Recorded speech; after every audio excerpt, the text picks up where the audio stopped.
Hari Om, everyone.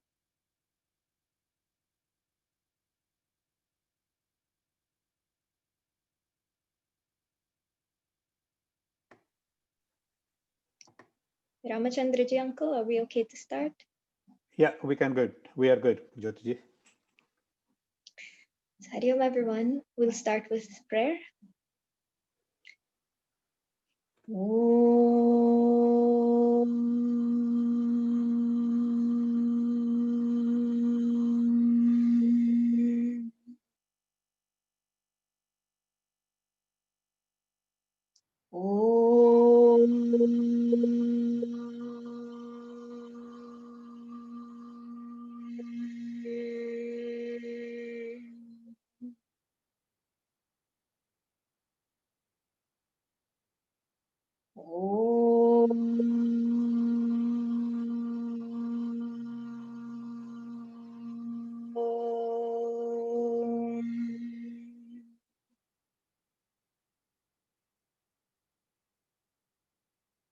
वक्रतुण्डमहाकाय सूर्यकोटि समप्रभ निर्विघ्नं कुरु मे देव सर्वकार्येषु सर्वदा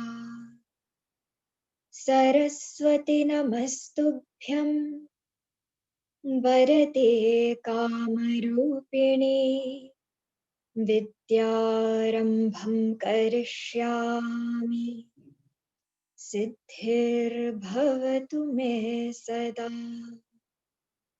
समस्तजनकल्याणे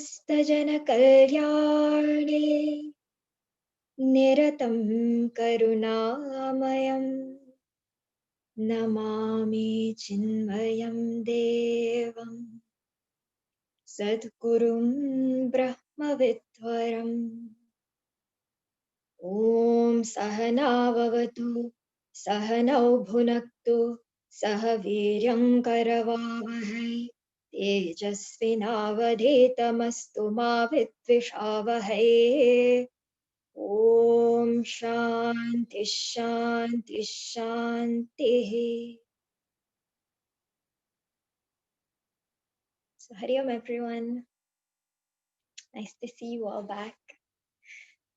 So thus far in our exploration of tips for happy living, we've seen the power of the mind in manifesting and securing our happiness, even more than all of those persons, situations, or circumstances, objects, and so on from around us. The mind has an even greater impact, an implication in being conducive for our happiness. It said we shouldn't place the keys to our happiness in someone else's pocket. But in essence, this is what we end up doing every time we place our happiness in some person, some object, some circumstance. So thus far, we've seen how we can place that happiness in ourselves by making that mind the most conducive place to facilitate my own happiness.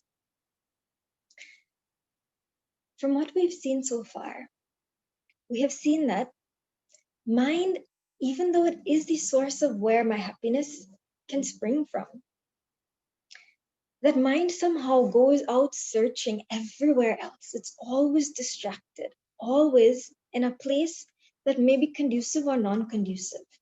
Why is this? It's because we saw mind is in continuous pursuit of that happiness actually. And therefore it goes to circumstances trying to procure that happiness.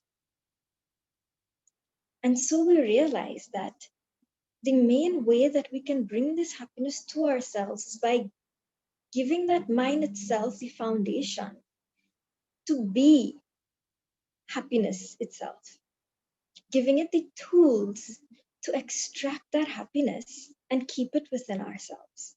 And so we've seen some of these tools already by which we can transform our external circumstances and extract from them a greater way of thinking when in those circumstances, so as to be conducive to happiness. We came to the point last week where we saw the three main places that mind goes off looking for happiness. And we said that if our pursuit is for permanent happiness, then why do we place it in temporary things? And we saw the three main temporary places where we place that pursuit for happiness. And it was in a partner, our careers, and children. So today, we're going to delve into these three and see what is a healthier way to transact with them. We had said these three are the core, actually, of our household or life, of one of the main periods in our life. And this is a period which is very important for our growth and our own development. Only through interactions with partner, children, family, or in the workplace, we build our character to that point where it becomes strong enough for higher pursuits in life and for even the highest pursuit of moksha. And so these three types of interactions, these three persons or circumstances in my life can actually be the ones which can build my character strong. But we tend to forget that the purpose of these interactions are for something higher. And we get caught up in the interaction itself. We begin to enjoy our life, married life, family life, enjoy our job, or get despondent from our job and get so caught up in the situation that we forget it's actually there to take us higher. So what we're going to look at today are some tips on how to have and engage these three, but with a mindset so that they can become that means to leading me to the highest form of happiness. So the first one we look at is children. Children are some of the greatest sources of joy or sorrow in our life, depending on how we transact with those children in our life. It can be our own children, it can be children within the family, or even if you're a teacher, those children that you take as your students. In this book, one aphorism is given there that can help us in our transaction with those younger ones in our lives. Because what happens is that when we have become more mature and we've seen what life has to offer, we've gone through some of the mistakes and we think we don't want our children to make these mistakes. And so we would like to guide them better. But as much as we try to impart that knowledge to them, sometimes they seem bent on committing their own mistakes or learning for themselves. And we think, why go through all of this pain? I can show you a better way. But they sometimes feel we're trying to rule them, live their lives for them.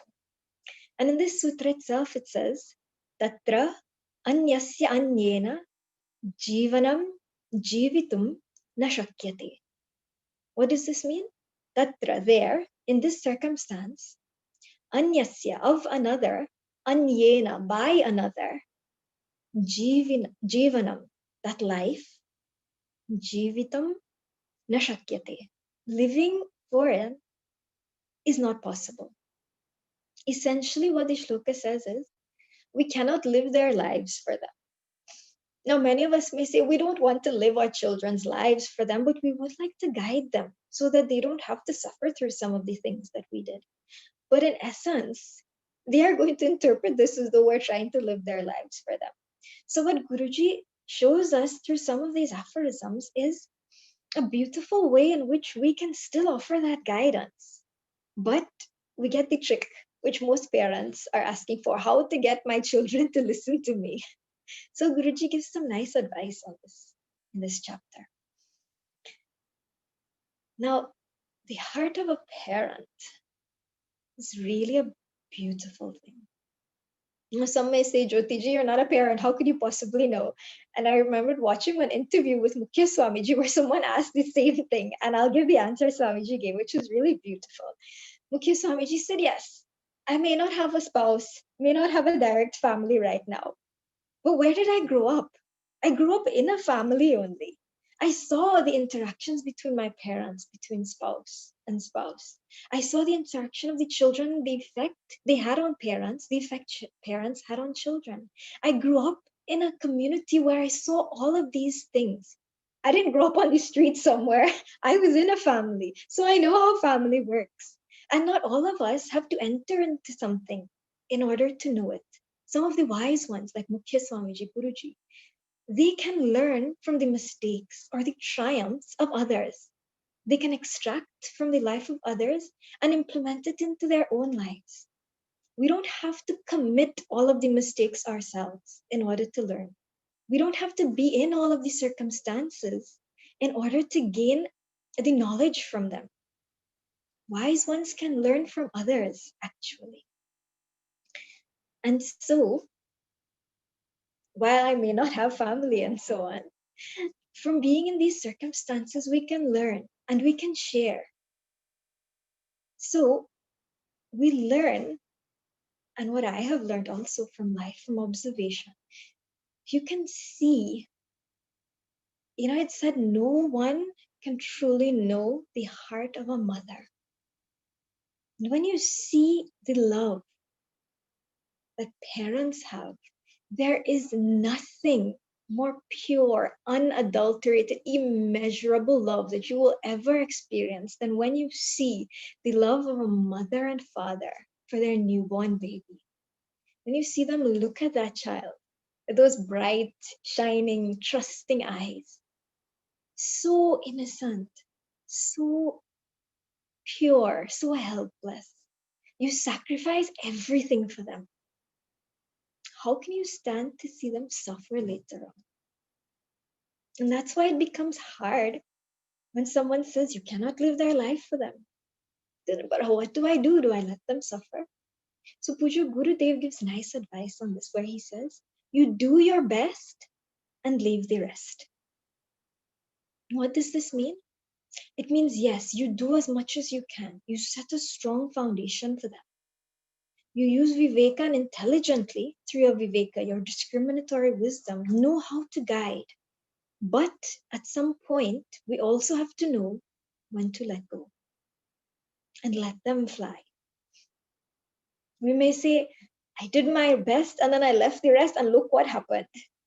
But then think about it. If you really did your best, then what else would you have done to have changed that situation? You've done your best already. Either way, leaving it, nothing changed. We have to have faith in this. But that step of doing your best and then leaving the rest, that requires a good amount of vairagya to know when to drop and how to drop. This vairagya word, this passion or detachment, is one that many people seem to have an allergy to. Everyone hears the word vairagya and they say, no, I don't want to be a sannyasi. I don't want to give up everything. This is not what the word vairagya means. Vairagya for sannyasis is different than the vairagya that we have to apply at the transactional level. This is different. We cannot only have that ultimate vairagya without starting from applying it through good viveka in our transactional life itself. And what does this mean? Vairagya, this first level, this first transactional level, which will eventually build us to the higher form of vairagya. It doesn't mean, okay, now I have vairagya, let them do what they want to do. I have vairagya, I don't care. I have vairagya, I've given up everything. No, this is not the meaning of dispassion and detachment of vairagya. It doesn't mean I don't care. It actually means I care more. Because when I have good vairagya, means that I have that dispassion from my lower emotional mind. I have that ability to detach from that weak mind that drives me based on emotions and reattach to that higher intellect that is capable of intelligent, logical thinking, analysis, and advice. Real vairagya is not giving up everything and going. Real vairagya is right here, right now, in the situation that I'm facing. I have the strength to detach from my emotions, stand above the situation, and make the correct decision. Regardless of how my emotions may be pulling me, I give my intellect the predominance to make the right choice. Real Vairagya is not external. Real Vairagya is internal. Drop those emotions. Drop that weak, complaining, excuse-giving mind and stand above it. Make the right decision. Let that intellect express. This is Vairagya in our transactional level. And when we're able to execute this in our relations with our children, what will happen is that we will stop trying to control their lives from an emotional place. And we will give advice. Advice given through a mindset of Vairagya is advice that is so clear, logical, and on point that it will be undeniable to them. Your kids will even say, "Man, I don't want to listen to that, but she's making so much sense. How can I not do this thing?" They will not be able to deny the inherent logic in what you're telling. And when we're able to express it Vairagya, we don't add those emotions into it, which make them want to turn away. And this is the key. This is the key, not just interaction with children, but with all interactions in our lives. But more so, we see it with children who think parents may want to try to tell them what to do. So, what we do here is we will continue to advise, but advise from a point which is so detached that others are actually attracted to listen to what you have to say because of the inherent logic in what you're saying. I have seen this implemented in life already. There is one sadhaka at our temple. We've seen his son is involved in so many chick activities and so on. And this boy, you can tell from their character, sometimes may be predisposed to maybe going a little bit off track, enjoys hanging out and so on somewhat. But this uncle has studied so many texts and so on, and he has said, "I will tell my children what is the right thing to do, and I will stand on principle." And he had told his son, don't drink alcohol. You get into an accident, you get in some problem. If you're not drinking alcohol, I will show up and help you. If you were drinking alcohol, you manage it on your own, you have done the wrong thing. And this uncle actually told me one circumstance where something happened. And he said, "Were you doing what I told you to do?" Son said, "No." He said, "I am not showing up." Many times as parents, we stand and we say the correct things. But when the child gets in trouble, we run after them. It takes a very strong parent, one who understands Vairagya properly, to know when to run or when to stand. If it's something that can have long-term bad effect on them, of course you run and you help them. But certain things, you can stop yourself in the circumstance. Have that viveka, that ability to think and analyze correctly. Have that vairagya to leave emotions aside for 1 minute and think, is there going to be permanent damage from this thing? And if the answer is no, let them struggle a bit. Let them find their way through that situation. Because if you keep showing up, they'll never learn to build that strength in themselves. And if you keep taking care of all the problems, then they won't build that character till I have to take care of my mess. And then when they go out into the world like that and they're faced with circumstances where you cannot reach, you have essentially maimed them from being able to deal with their life successfully.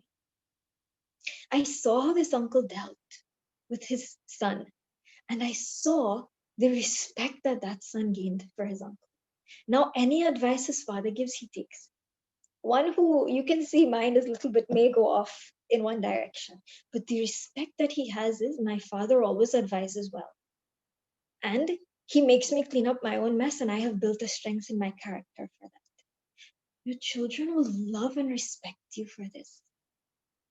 And we see it so much with Indian parents, especially. We want to run and take care of everything. And we think we're good parents for doing this. Most times we are, but sometimes we're doing an injustice. And that viveka is what gives us the ability to analyze out correctly and know in which situations to show vairagya properly. I've done my best, now leave the rest. And there's one thing we can take faith in. There's a quote from Vidyaranya Swamiji in a text called Panchadashi where he says, "Yada bhavi na tad bhavi. Bhavi chet natadanyatha. What it means is bhavi chet, what is to be, what is to manifest, natadanyatha. It can never be different. If something is meant to happen to that child and that child's karmas, it is going to happen. If something good is meant for them, no matter what, it will come. But if something is not meant for them, no matter how much you push, if it's not in their prarabdha, it's not in their karma, it's not going to come. And we can rest assured in this. This can give us some amount of solace. That if I have done my best, then only the best will come. Because what is meant to be will be, according to this quotation. And that if it is not meant to come, then no matter how much I push, it's not going to happen. So rest easy that you've done your best. And now leave the rest. We have to have faith in Bhagavan and in this process. And in this way, we can guide without having to live their lives for them.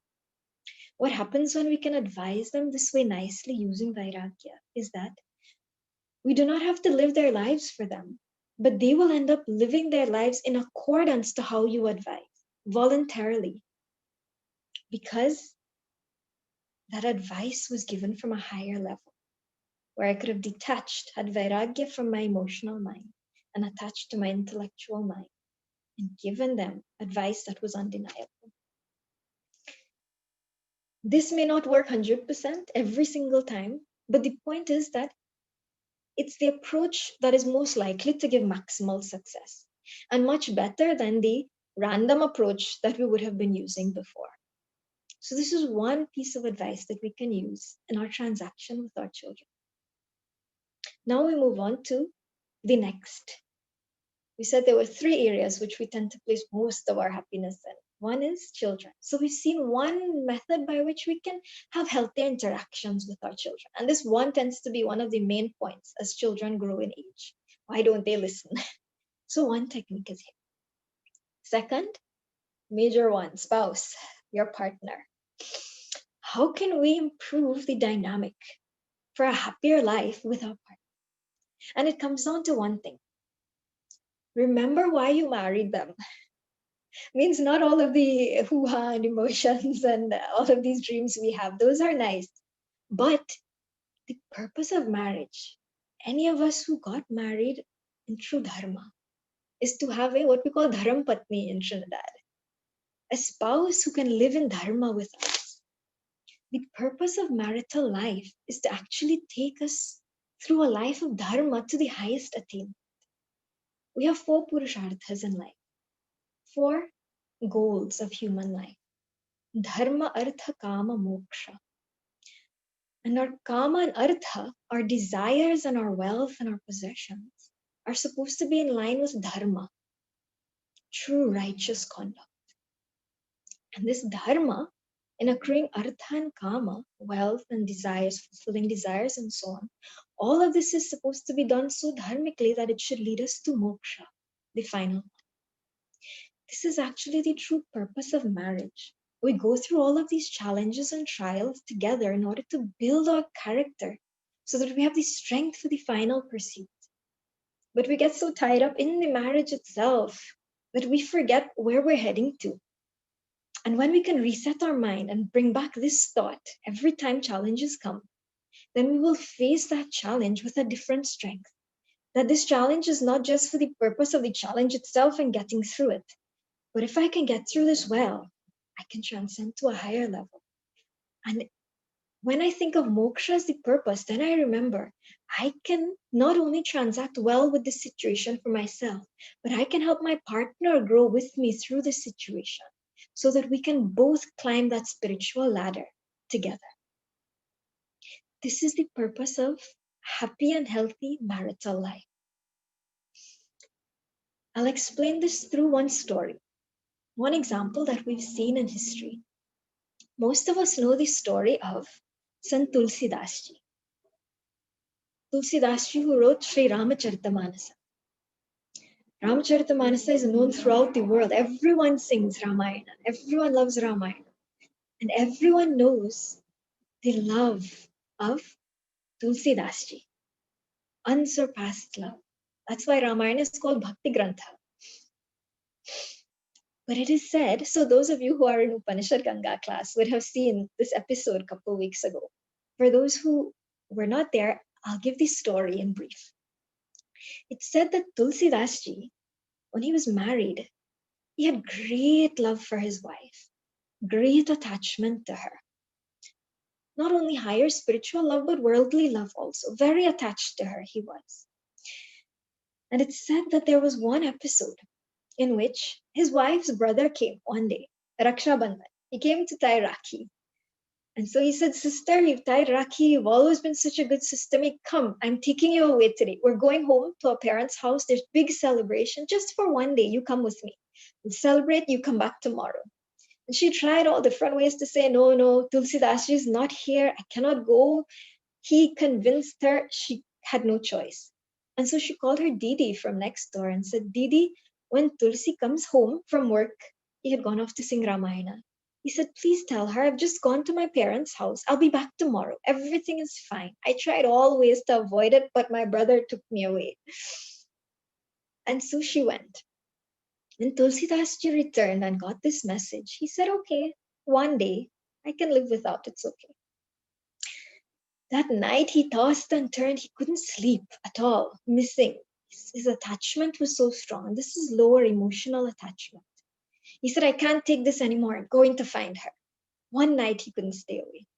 It was pouring and storming outside. He couldn't reach to her. There was a river to cross to reach to her parents' house. The boatman refused to cross the river. He said, my boat will crash in this. He began looking for some log or something to hold on to, putting his life at risk to get across that river. He found a dead body and he used that to hold on to paddle himself across to reach. Such was his strong attraction and attachment. When he reached to their house, his wife was so disappointed. She was so angry. She said, one night you couldn't let me go. I'm at my parents' house. Sometime after midnight you show up here. It's so embarrassing. Look at what you've done. She scolded him so much. He stopped and he said, what have I done? Is my attachment to physical so strong that this is the extent I would go to? He said, this is not what marital life is supposed to be. And he left. He left, and you know what he said? He said, I will not return to her until I have proven to her my love for Bhagwan Sri Rama. She questioned my love for Bhagwan Sri Rama. You know what she told him? She said, if you had half this amount of love that you have for me and for this body, you would have conquered the world. You would have been fearless. You would have attained liberation already. Look at how much you went to reach here. Half of that love for Bhagwan Rama, you would have been liberated. He felt horrible when he heard that. He said, she's questioned my love for Rama. I will not return until I have proven to her my love for Bhagwan. Would you ask yourself, where is the need for him to prove his love for Bhagwan to her? Or was the need for him to prove it to himself? See, sometimes those around us, external to us, can be the greatest trigger for our internal unfoldment. And sometimes the greater the trigger, the greater the unfoldment.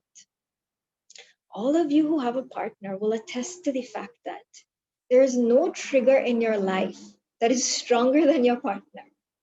No one in your life can affect you the way your partner can. And therefore, no one can trigger that strength of unfoldment as well as they can. This is the purpose, this is the power of what you can do as a spouse for your partner. This is the power of marital life where you can raise each other. Sant Tulsidas ji, in his mind, he spoke to his wife and he said, Ratna, the day you said that to me, I felt like you awoken a sleeping person. Our partner has that ability to awaken us out of this slumber of mundane life and help take us to the higher levels of spirituality. This is the true purpose of marital life. This is how we can help each other along the way. That's why the aphorism in this book says, Parasparam sahayam tu bhavati. Parasparam sahaya, helping each other, mutually helping each other, it is possible for us to raise each other. This is the purpose and the power of a partnership in marriage. What did Guruji say? Grihastha jivanam bhavatu mokshadam. Grihastha jivanam bhavatu mokshadam. May your marital life lead you to liberation. And when we remember that this is the purpose of marriage, when that mindset, that change comes, and we remember that in the difficult situations in marriage, we raise ourselves to dealing with those things at a different level. We never lose respect for our partner as we go through hard times, and we help each other to rise together. In this way, we do not experience as much sorrows in bad situations, and the joys that we experience, we utilize it to catapult us to something even higher. This is the beauty of marriage, actually. So these are two now we've seen out of our three main temporary attachments, but which can be utilized through this mindset to help guide us to the permanent. Now, the third one that we'll see is career or work life. This is the third area that we search for permanent happiness, even though it's a temporary pursuit. So let's see how we can use this temporary pursuit to gain us, to use it as a channel to strengthen us for that permanent happiness. So what is the main problem that we face in our workplace? What's the main thing that brings us down, takes away our joy? If we were to analyze, we can come up with a million different situations. But in each of those situations, there's one factor, one main factor that tends to be the culprit that plays out. What obstructs the ease of flow at the workplace? Ego. It's that ego within us that tends to obstruct most times in having a healthy work relationship and networking properly. And that's why in Tips for Happy Living, the aphorism is given there. In accepting and giving help, there should be no ego nor arrogance, because life becomes beautiful only with humility. Aphorism is given there in Sanskrit. We'll focus on the English so it becomes more tangible to us. In giving and accepting help, no ego nor arrogance, but find that humility within us. See what happens, not only in work, but with colleagues or friends when we have to transact, is that we always look at life from our own perspective. And so we get caught up in our own mind and our own turbulence, and we forget to think of what that other person may be going through.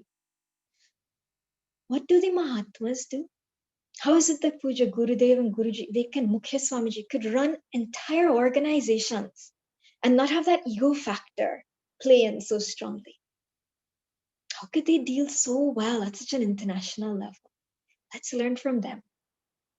See, one tip that the Mahatmas do, they don't get caught up in their own mind and look at everything out from their own perspective like we do. They put themselves, they place themselves in the heart of the other and look out through their eyes. Even the worst of persons that you may have to put up with in work, when you place yourself inside of their mind and you consider what they must be going through, you see the pains that are there, you see the circumstances that they may have had to go through in life, what they're facing right now, the tyrant that lives inside of their brain that they call their mind, then you will understand why they express this way, why they create trouble in this way. So much compassion will flow over you when we look through the heart of another. No one wants to be bad. No one wants to be difficult, really. They just cannot help themselves. But it's up to us. If we have had the privilege to have spiritual knowledge, to understand how to bring our egos down, then we have to be the ones to make that step. We must be the ones to rise above our ego and see past their display of arrogance, because it's a display many times. There's so much more beneath it. We have to be the ones to rise above and let go of ego and arrogance and use humility instead. This humility does not mean that you knuckle under. If you are the boss and you need to deal a blow of discipline, you do so. If you need to stand there and interact with a certain calm strictness, then it must be done. But what's being said is, do it from a place of humility. Pull that ego down, and from a place within your heart, you display that strength. There can be strength with compassion. How did Gurudev do it? There can be discipline with love. How do mothers do it? See, mothers and Gurudev, you can see the example. These are people who really act from their heart. A mother, her ego disappears for her child. The Guru ego doesn't exist. Shishya is who I must help. When we learn to make that ego dissolve in love, then we can be the best at our roles. Doesn't mean we become any less. Humility is not thinking less of yourself. It's thinking of yourself less. And Gurudev said, be aggressively good. This is how we achieve that. Have that humility to be good, but bring that ego down and utilize your goodness. Utilize your strength of character and your discipline as a tool, not as a weapon. And that way you can use it aggressively, but still be good. This is how Gurudev told us, be aggressively good, take charge, but through love. The beauty of our hearts must intuit through all of the intellections of our intellect and express exquisitely through our actions. We must play our roles with poise. Everything that we do is God's work, actually, and it must be beautiful. So we see through this too how beautifully we can transform our work environment, our transactions with others, not just at work, but even at home, friends, any colleagues. Bring ego and arrogance down, let humility come forth. That gratitude for life must shine from us. Then we transform all of our interactions and they become so much more peaceful, so much happier. So in this way, these are the three main transactions we look at in life, which we place our happiness in, but through a different mindset now. We can gain greater happiness out of them. And that can help in turn lead us and build our character stronger for when we are ready to pursue the final goal of life. And in implementing these different mindsets, we are actually sattvikizing the way that we transact with the world. And a sattvic mind is one that grows in purity. It's one that grows in sadhana chatushtaya, qualification.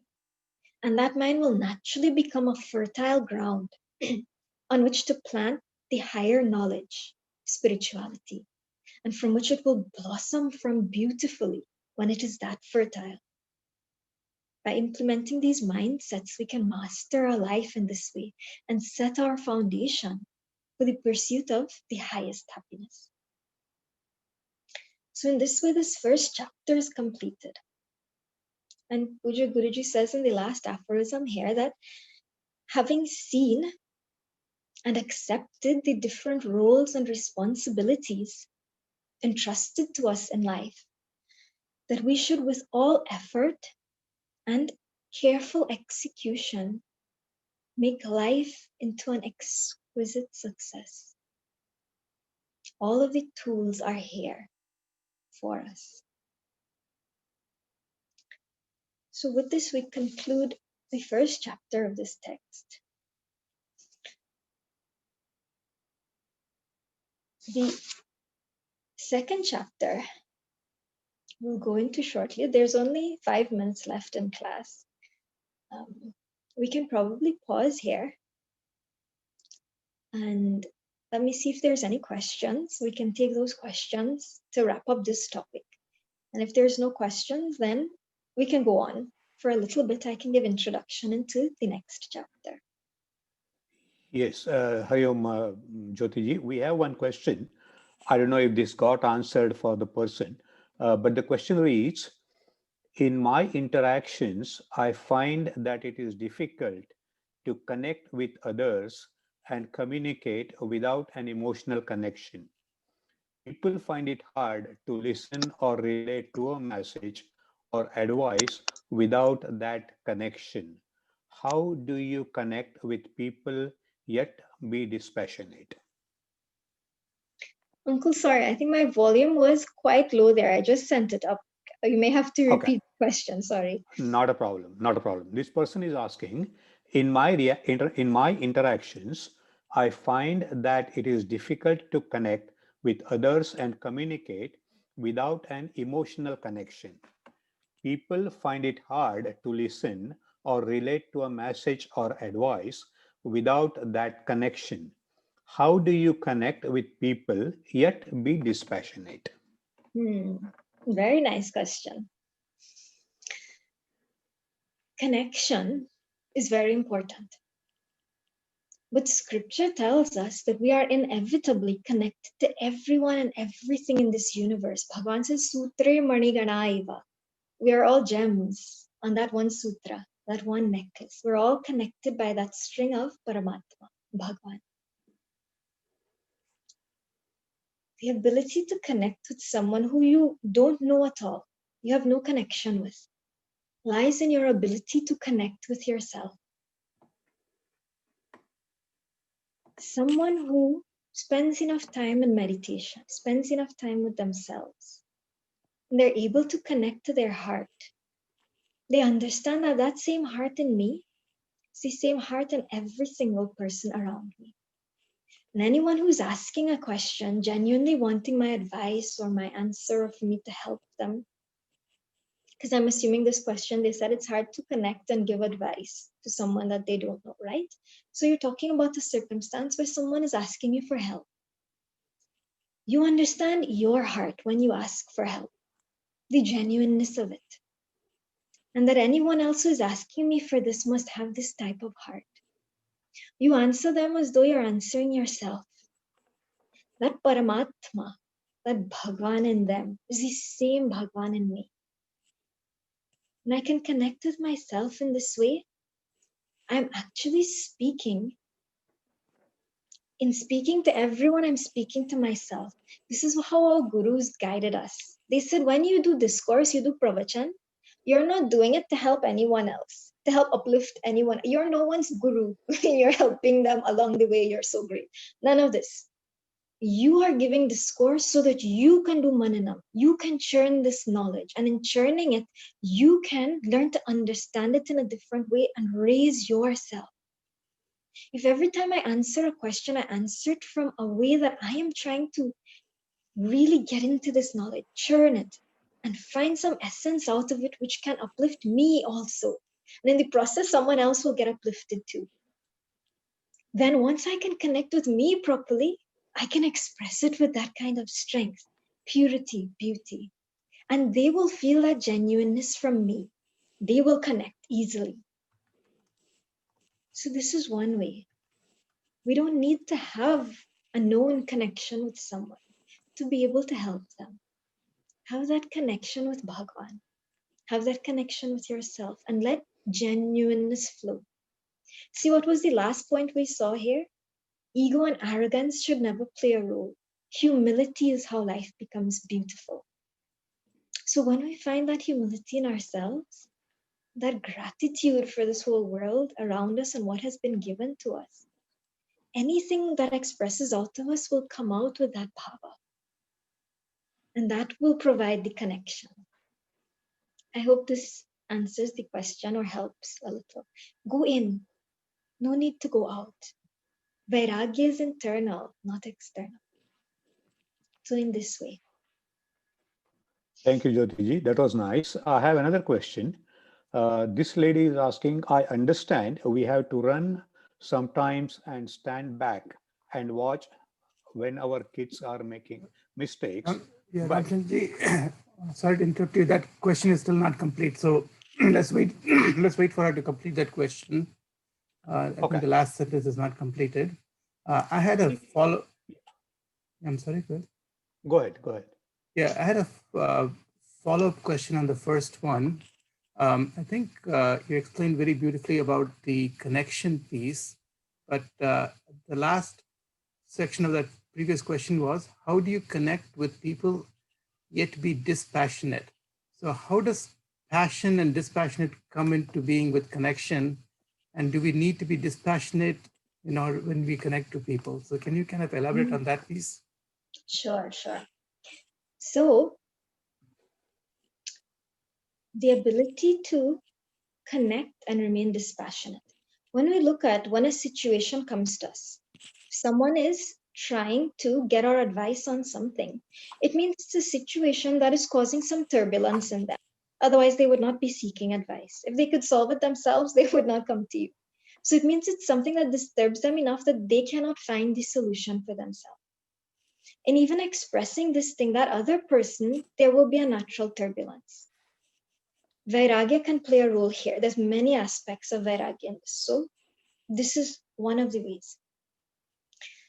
Vairagya needs to play a role in the way we ask, the way we deal with these questions in this way. That other person may be expressing it with a lot of emotion. That person may be expressing it sometimes wanting you to give an answer that will agree with theirs so that they can keep doing what they're doing because their ego may be acting. Ego plays a huge role in these sort of interactions. And that's why Vairagya is our ability to step back from our emotional mind. Because sometimes when you're answering a question, someone may, in the middle of the question, reiterate because you're not going along the line that they may want. So you have to be able to detach from your emotional mind. Stand apart. Remember what I said? You put your heart into theirs and you look out through their eyes.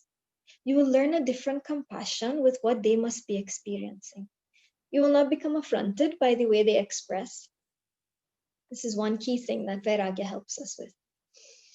You will be able to express that answer with a calm ease.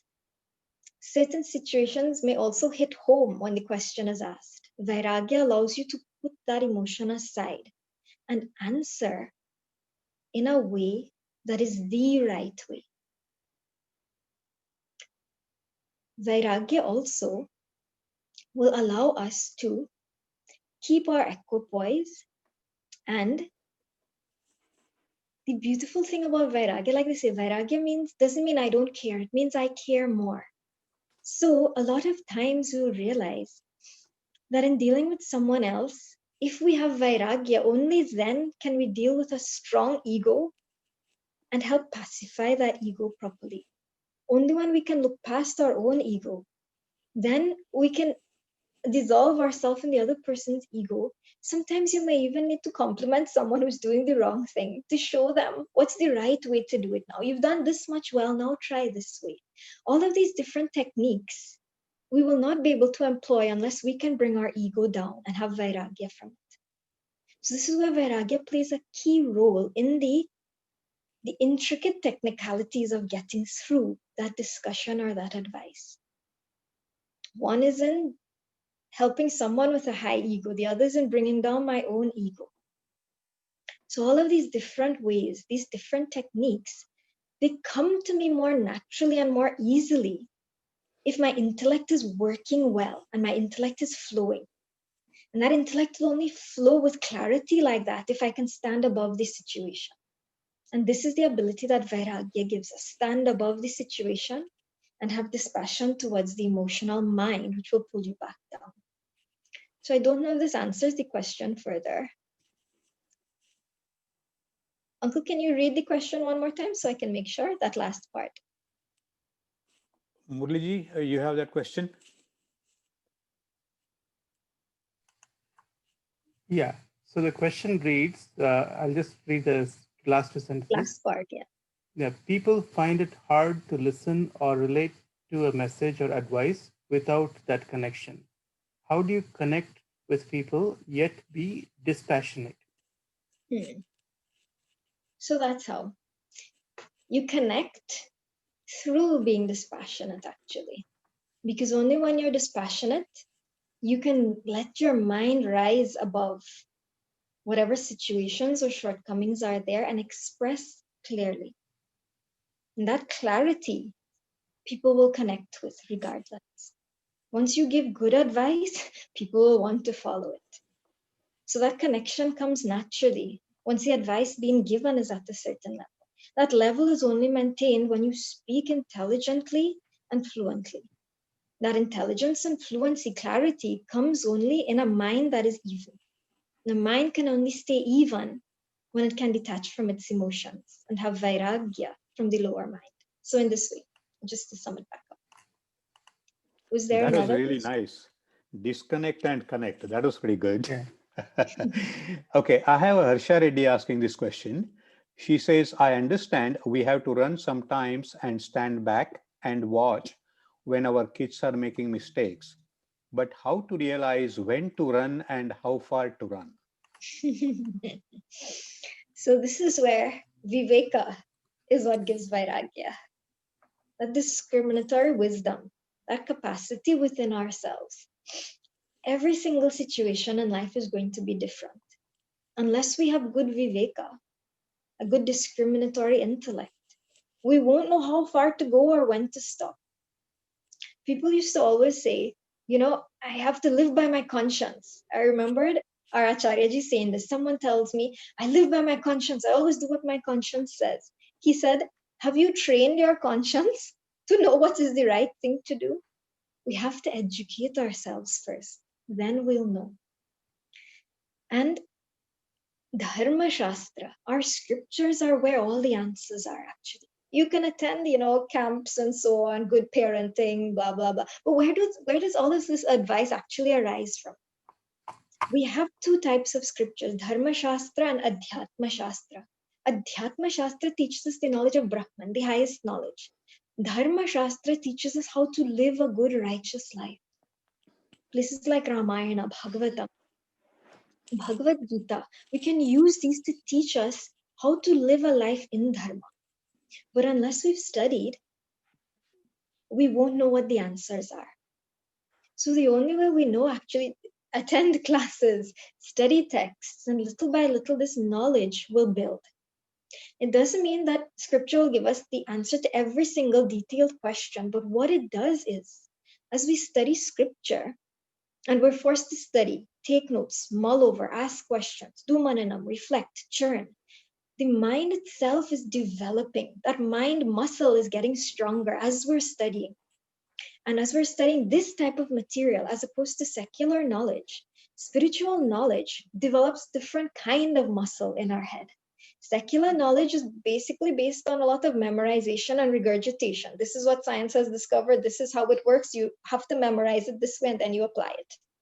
Whereas spiritual knowledge encourages this process of shravanam, mananam, and nididhyasanam, where I don't just listen, but I have to reflect and churn before I can own up that knowledge.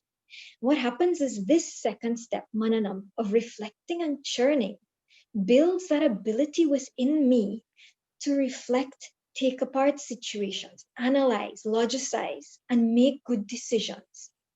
And so while studying Dharma Shastra, I will come across some of the answers to life. The answers that I have not come across, I will have strengthened this muscle, this ability to think logically so well on my own that situations which come up, which I may not have heard the answer to, I will be able to analyze for myself and come to the wise decision of when to run, when to withdraw.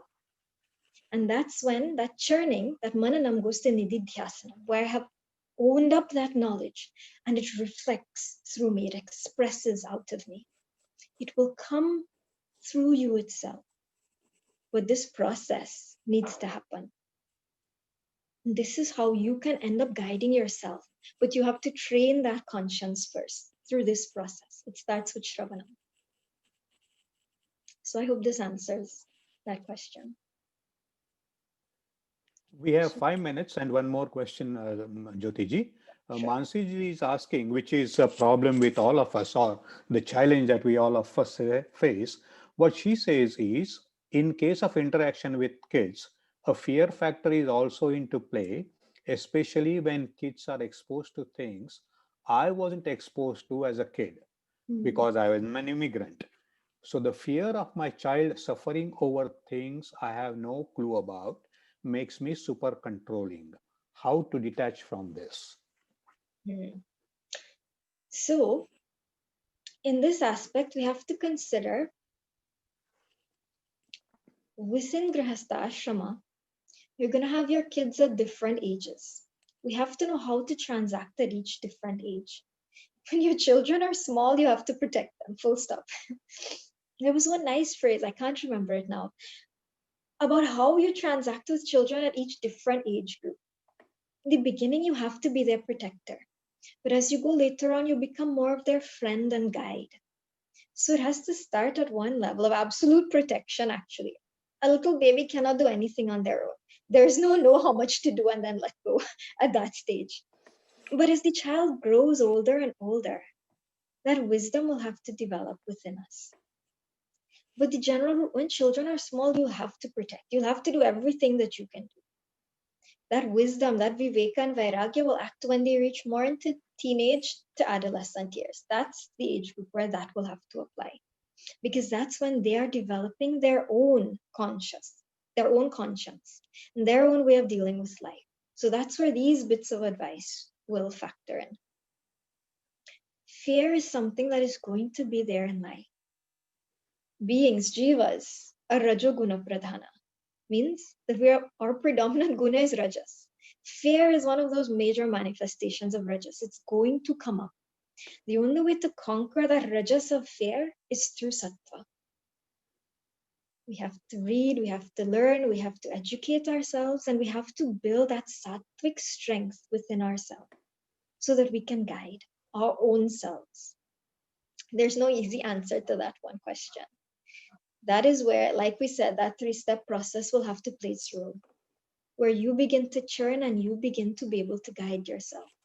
And the masters are there to guide also. We have gurus and so on we can go to for particular situations in life if advice is needed. But only that much I can say on this. Okay, so we only have 1 minute left. So I don't think there's no more questions, right, Uncle? There are no more questions, Jyoti ji. Thank you. So we can wrap up here. Next week, we'll enter into the second chapter. The other chapters are quite short, 1 class or so, and we can do 1 class per chapter and finish. But the first chapter, I spent some time building a foundation. So if there's any remaining questions that you think of during the week, please feel free to share. Next week, we'll do again. We can close at this point. If there's any announcements, Uncle, you can do now before we do Purnam. Hari Om, everyone. We do have a Jnana Yajna coming up by Swami Ramakrishnananda ji. It is from next week, starting 12th Monday till 18th. You all have received it on your emails. Please look it up. It's also on our website. Murli ji, is there a way you could put it up? I don't have it handy here to Yeah. put up with the passcode. So please attend that. And remember, Jyoti ji's satsang is ongoing. And I'm glad again, thank you for all to be with us this Saturday. We hope to see you all and more. Please spread the word. You've already started asking questions and also getting the answers. So get others on, and we'll all see you next week. Jyoti ji, that's all for us from now. Okay. So we'll close now. See everyone next week. Om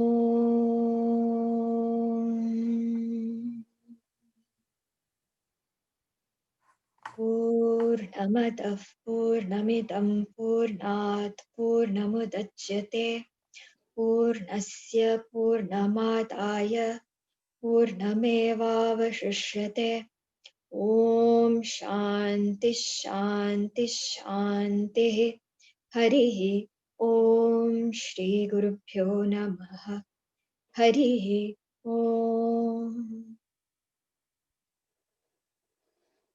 Hari Om Thank you, everyone. Jyoti ji. Hari Om, everyone.